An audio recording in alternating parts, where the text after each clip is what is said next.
अजपा जप, जो श्वास के हिसाब से गिना जाता है, परंतु श्वास प्रश्वास का चलाचल अज्ञानतः होता है। हमारे शास्त्रकारों को इसका पूर्ण अंक ज्ञान था।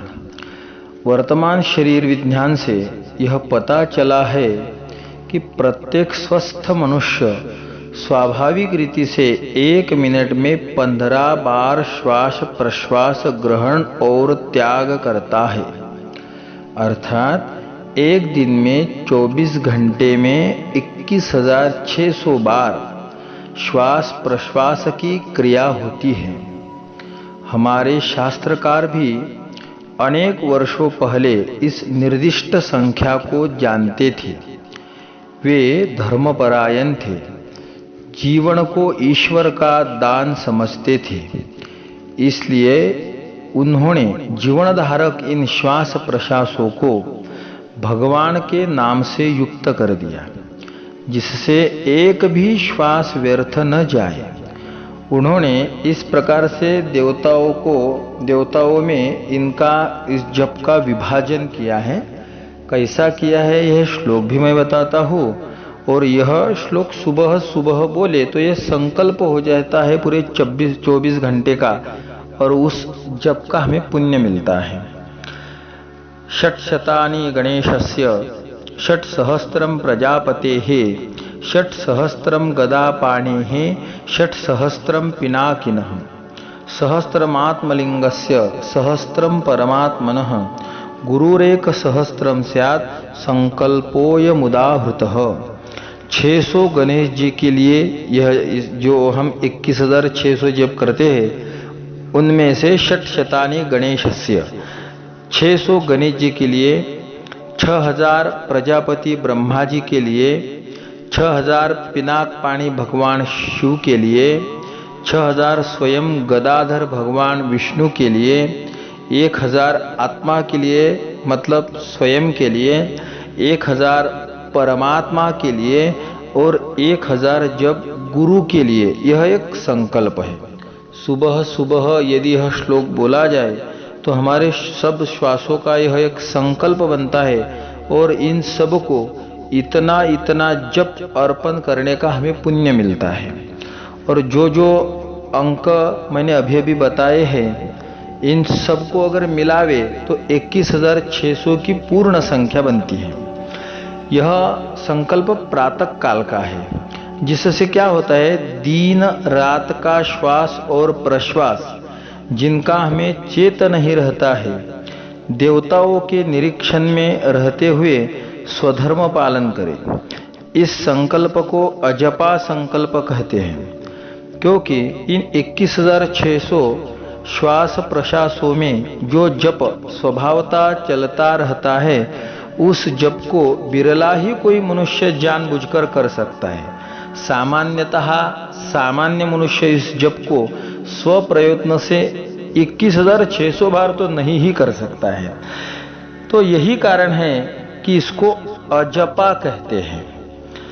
अजपा मतलब न गिना हुआ, वो चलता तो है ही है मगर कोई गिन नहीं सकता, क्योंकि जप इस शब्द का अर्थ गिनना ऐसा भी होता है। इस अजपा में भगवान का नाम सर्वदा चलता है। मनुष्य ध्यान दे या न दे, जन्म से मरण तक यह जप कभी बंद होता ही नहीं है। मानो यह शरीर सदा उन परमेश्वर का नाम कीर्तन किया करता है, जिनकी अनुकंपा से इसकी सृष्टि हुई है। मनुष्य अपने ज्ञान बुद्धि बल के अहंकार से चाहे उन करुणामय की करुणा को भूल जाए, उनके अस्तित्व को स्वीकार कदाचित न करे, पर इस जड़ शरीर में जो प्राण क्रिया चलती है, भगवान नाम ही उसकी जीवन शक्ति है। नाम का रट लगा रहता है। श्वास प्रश्वास में शरीर के भीतर से भगवान नाम का शब्द उत्थित हो रहा है।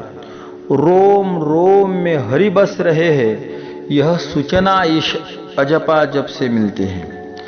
जो श्वास प्रश्वास की गति जो पूर्वोक्त स्वाभाविक नाम जब होता है, जो हमने अभी अभी कहा आपको कि कैसा कैसा होता है, किस तरह से और कितना होता है, 21,600 होता है, तो उसको योगियों ने विशिष्ट रूप में जरा देखा है, वो हम भी देखें।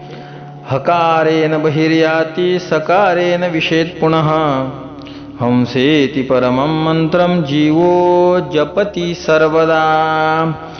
वायु जो शरीर से बाहर आता है तो उससे हम शब्द उच्चारित होता है, और जो बाहर से भीतर जाता है तो उससे स शब्द उच्चारित होता है। यह हंस शब्द महामंत्र है जिसका जीव सर्वदा जप किया करता है।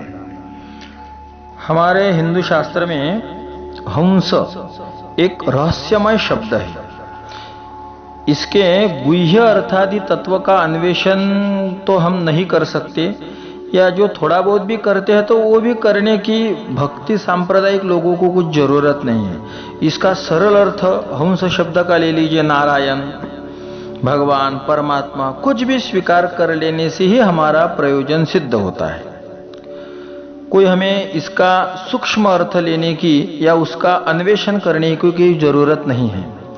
यह शब्द इसी अर्थ में उपनिषदों में भी व्यवहार किया जाता है। श्वेतर उपनिषद के 3 अध्याय के 18 श्लोक में नवद्वारे पुरे देहि हंसो लेलायते बहिहि वशी सर्वस्य लोकस्य स्थावरस्य चरस्य च। श्वेतर उपनिषद की यह मंत्र है, श्रुति है।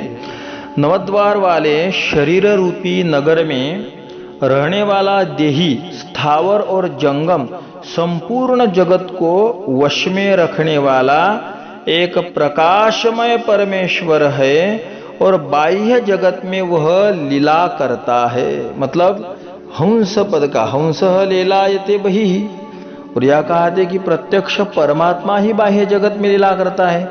मतलब हंस पद का अर्थ प्रत्यक्ष परमात्मा, ऐसा लिया है।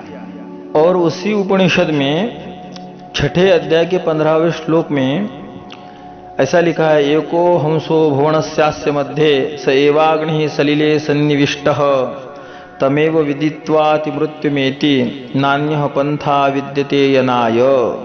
इस ब्रह्मांड में एक प्रकाश स्वरूप परमात्मा स्थित है। एको हंस भुवनस्य अस्य मध्ये, तब हंस भुवनस्य मध्ये स्थितः, हंस इत्युक्ते परमात्मा एव। तो वही जल में स्थित अग्नि है। परम धाम की प्राप्ति के लिए दूसरा कोई भी इस परमात्मा के, इस हंस के सिवाय हमें मार्ग नहीं है, परंतु उसे जानकर ही मनुष्य मृत्यु रूपी समुद्र से पार हो जा सकता है। तमैव विदित्वा अति मृत्युम येति। अति मृत्युम इत्युक्ते मृत्युम अत्येति, ऐसा इसका अन्वय करना चाहिए।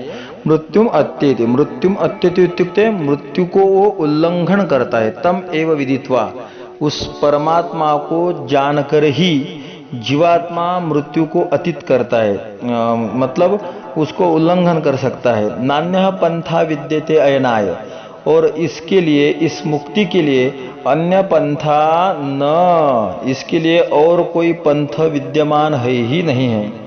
बस इतना ही बोलने का भाव है कि जो सरलतया हम श्वास लेते हैं, बाहर श्वास आते समय हम और अंदर लेते समय सम इत्युक्ते हंस, ऐसा जो श्वास की गति से हम जप करते हुआ जपा जप है, हमें करना बस इतना ही है। सुबह उठने के बाद जो अभी अभी हम बोले षट्शतानि गणेशस्य, यह जो श्लोक है इसका सिर्फ सुबह उठते ही पाठ करें तो हमने जो भी 24 साल में जितने भी श्वास लिए हैं उनमें से हमारा जो जप हुआ है वो इन भगवान को, इन परमात्माओं को, इन भगवान की उभदियों को वो सब अर्पित हो जाता है।